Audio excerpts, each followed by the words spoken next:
This is the Rhapsody of Reality review with Loveworld Wrexham. Glory to God, glory to God, glory to God. What a day to be alive today, Sunday the 5th of July. If you can hear the sound of my voice, it means you are alive and God's faithfulness is abound.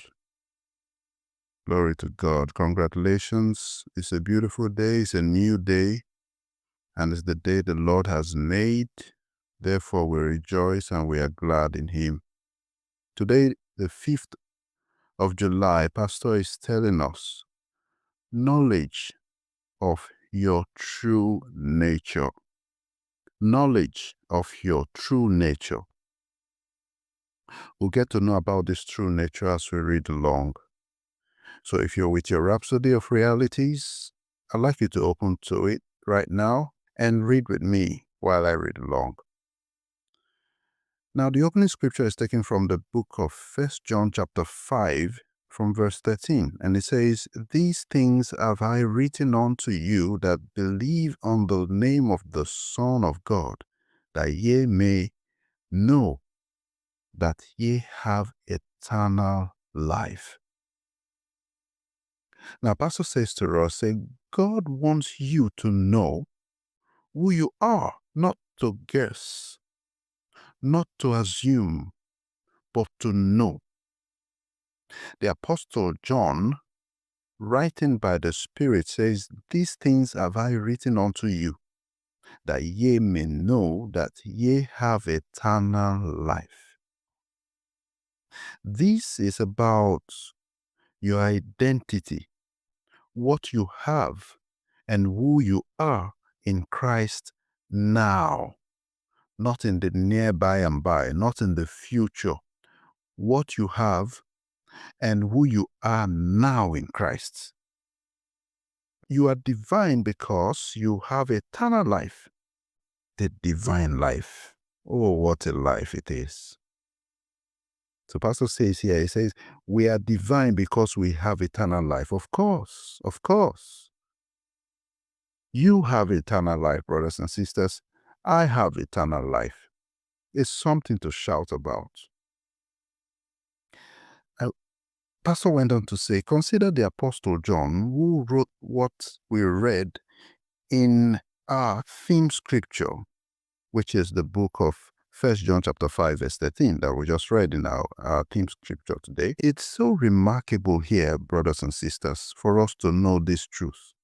Like Pastor have said, until you have the knowledge of who you are, you cannot really participate in the divine blessings of God for your life. So I'd like us to read this article carefully today because it's an expose for us. Glory to God. I'll read them. Pastor say, consider the Apostle John, who wrote what we read in our theme scripture. During the time of the great persecution, after John had been arrested, they put him in the large boiling pot to fry him alive. Wow. They were determined to destroy him. But when the fire had burnt out and consumed itself, John stood up. They couldn't kill him because there was something about him. Can you imagine this, brothers and sisters? They put a man in a boiling oil. The oil ran dry, boiled out, and John stood up like we've read here. What a life. What a life. Now, Pastor says, that's how the expression came about, Saint John the Divine. They couldn't explain him. They said, this is not an ordinary man. So they banished him into the island of Patmos and left him there. Now think about it, Pastor says. Was John the only one who was divine? No. No. What made him divine was the life he had, the eternal life of God in him. Brothers and sisters, this is the same life we have today. This is the same life we have now. Listening to the sound of my voice, you've got this life if you're born again, if you've received Christ into your heart. This life is in you. So the question is, what are you going to do about it? Glory to God. Glory to God. So they couldn't kill John. So they banished him into some island because it was now a mystery to the common mind. Praise the Lord. But because we know the scripture, but because we are exposed, but because we have received this word, we have been taught. And right now, we are being exposed to the reality of who we are in Christ. We now know what it was John carried. The eternal life of God. Glory to God. Oh, hallelujah. Hallelujah. So Pastor says, what made John divine was the life he had, the eternal life of God in him, and the consciousness of that life. So two things. One, you can have this life, but not conscious about it, or not conscious of the fact that you have this life. So when you're not conscious of the fact that you have this life, you will live like a mere man. You will live like an ordinary man. But when you have this consciousness, your mindset is changed. You know, the way you carry yourself is now different. You see yourself as divine. As you go out to that workplace, as you go out to that school, that study area, that environment where you live, you begin to see yourself as a divine entity. Let me read on. The same life, Pastor says, is what you've received in Christ. The Bible says you are a partaker of the divine nature. We'll see that in 2 Peter chapter 1, verse 4. That means you are not an ordinary person. You are not merely human. You are a God being. I am a God being. Yes. You are a God being because you have the life of God in your spirit. But this must dawn on you. Otherwise, you think, talk, and respond from the natural standpoint. Yet, that's not your true identity. When the Bible says that ye may know that ye have eternal life, in 1 John chapter 5 verse 13, it means God wants you to know and function by that revelation. Glory to God. He wants it in your present hour consciousness. He wants you to be fully aware that the life in you is divine. He knows that when this becomes real to you, your responses will reflect your nature and your expectations will rise to match the life in you. Hallelujah. Hallelujah. Oh, what a great article for us today. Wow, wow, wow, wow, wow. It's another level for us. You know, knowing this, it puts us in a different pedestal in life. We know that we are not just mere humans in this planet. No, we are not. We are divine beings because we've got God in our spirit. Therefore, we don't die like mere men.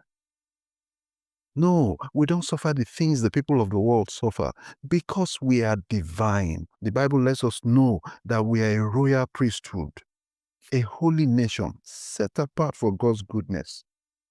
This is who we are. This is our present, our reality. So brothers and sisters, I'd like you to take this home with you today. That you're not a mere man. You're not just here to balance the ecosystem. No, no, no. You were born for a purpose. You were called for a purpose. Listen, when you look at the circumstances that surrounds your life, you might begin to have doubts. whether or not you are living a fulfilled life.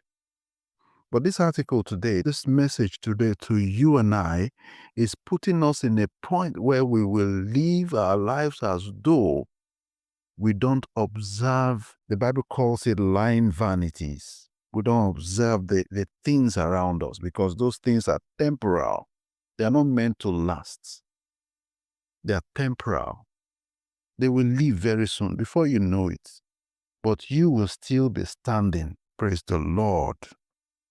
Oh, thank God for this word to us this day. What an honor to have God's word to us, God's engrafted word. Now, our further studies are 2 Peter chapter 1 verse 4, John chapter 1 verse 12 to 13, and 1 John chapter 4 verse 17. I'd like to read 2 Peter chapter 1. Glory to God.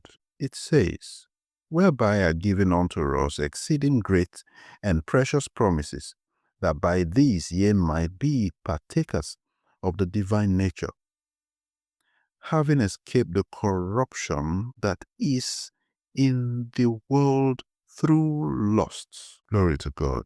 So the second scripture is taken from the book of John chapter 1 verse 12 to 13, and I read, but as many as received him, to them gave he the power to become the sons of God, even to them that believe on his name. 13 says, which were born not of blood, nor of the will of the flesh, nor of the will of man, but of God.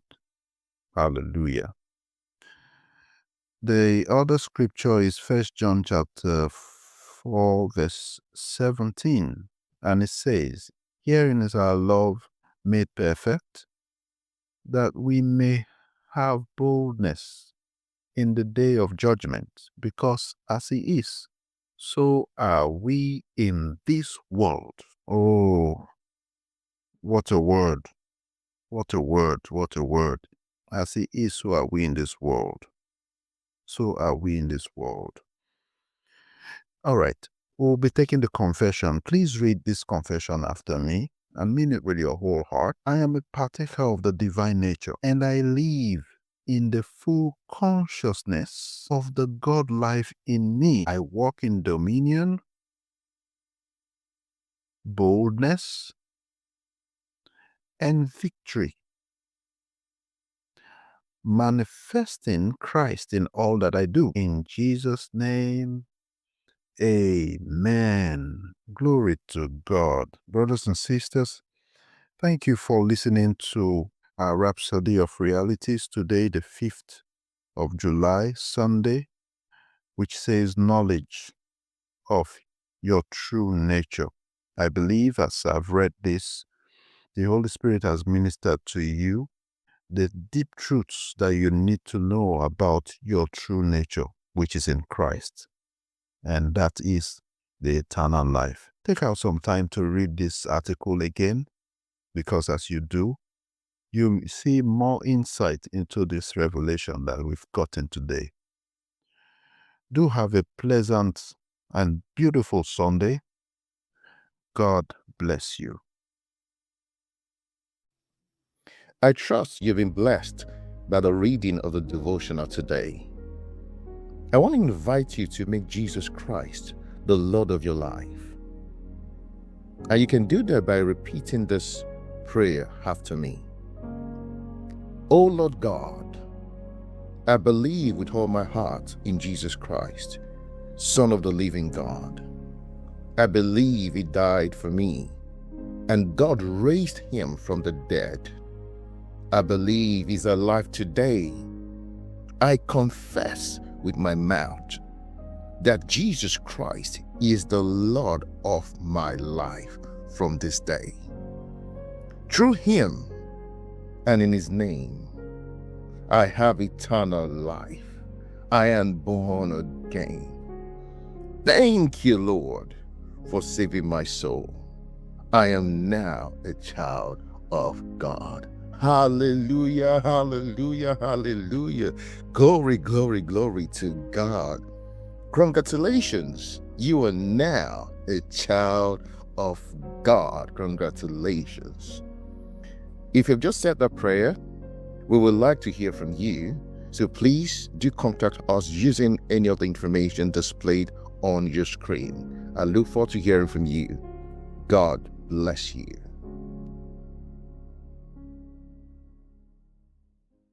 Thank you for joining us today. We trust you've been blessed.